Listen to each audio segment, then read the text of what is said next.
Hi, boys and girls. Today we are going to be reading Chapter 5, Part 2 of Alice's Adventure in Wonderland. I wanted to start off at the end of Chapter 4 that we finished the previous lesson because that was when Alice was drinking something in the bottle. We're not 100% sure what she was drinking. So let's try to read Chapter 5 and see if we can figure it out. And up top it says, when we last saw Alice, she had decided to drink from a little bottle. The contents of the bottle tasted rather odd. What a curious feeling, said Alice. She was shrinking smaller and smaller. Soon she was only 10 inches high. That was just the right size to fit through the little door that led to the garden. But when she got to the door, she found she had forgotten the little golden key. She went back to the table for it, but she was too short to reach it. Alice sat down and cried, but soon her eye fell on the little glass box that was under the table. She opened it and found a very small cake. The words, "Eat me," were spelled out on the cake with curtains. "I'll eat it," said Alice enthusiastically. What do we think is going to happen when she eats the cake?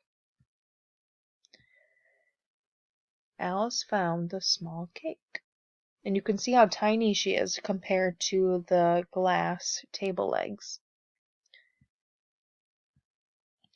"Curiouser and curiouser," cried Alice. "Now I'm growing larger and larger. Goodbye, feet."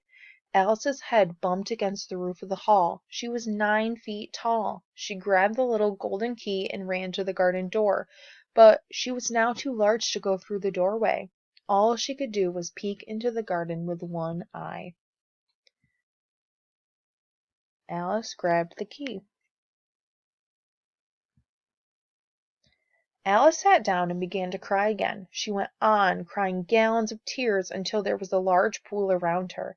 Then Alice heard a pattering of feet in the distance. It was the White Rabbit returning. He was splendidly dressed, with a pair of white gloves in one hand and a large fan in the other. He was muttering to himself, "Oh, the Duchess! Won't she be cross if I've kept her waiting?" When the rabbit came near her, Alice tried to speak to him.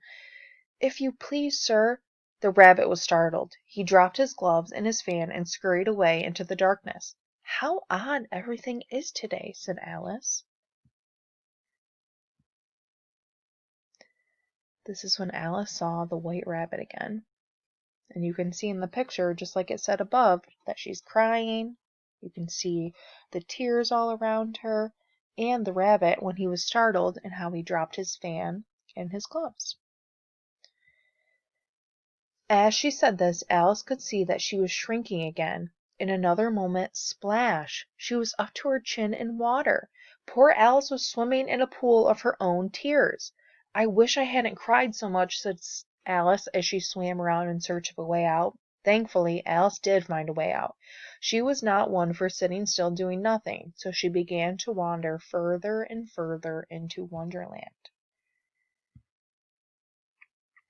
This was Alice when she swam in a pool of her own tears. What do you think she's going to find when she starts exploring more of the Wonderland? It was at that point that she came upon a large blue caterpillar. The caterpillar was sitting on a mushroom and smoking a pipe. Alice stood on her tiptoes and peeked over the edge of the mushroom. Her eyes met those of the caterpillar. The two of them looked at each other for some time in silence. At last the caterpillar took the pipe out of his mouth and asked, "Who are you?" Alice replied, "I hardly know, sir. I know who I was when I got up this morning, but I have been changing several times since then." "What do you mean by that?" said the caterpillar sternly. "Explain yourself." "I can't explain myself, sir," said Alice, "because I'm not myself, you see." "I don't see," said the caterpillar. "I'm afraid I can't put it more clearly," Alice replied. "I find that being so many different sizes in one day is very confusing." "It isn't," said the caterpillar. Alice came upon the caterpillar. Alice felt a little irritated by the caterpillar and turned away. "Come back," said the caterpillar. "Come back," the caterpillar cried. "I've something important to say." This sounded promising, so Alice turned and came back again. "Keep your temper," said the caterpillar. "Is that all?" said Alice. In a minute or two the caterpillar took the pipe out of his mouth and got down off the mushroom. Then he crawled away into the grass. As he went he said, "One side will make you grow taller. The other side will make you grow shorter." "One side of what?" thought Alice to herself. "Of the mushroom," said the caterpillar. In another moment the caterpillar was gone.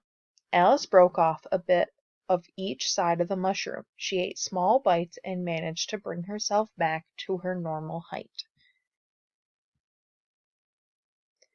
Alice watched the caterpillar crawl away. And that is the end of chapter 5.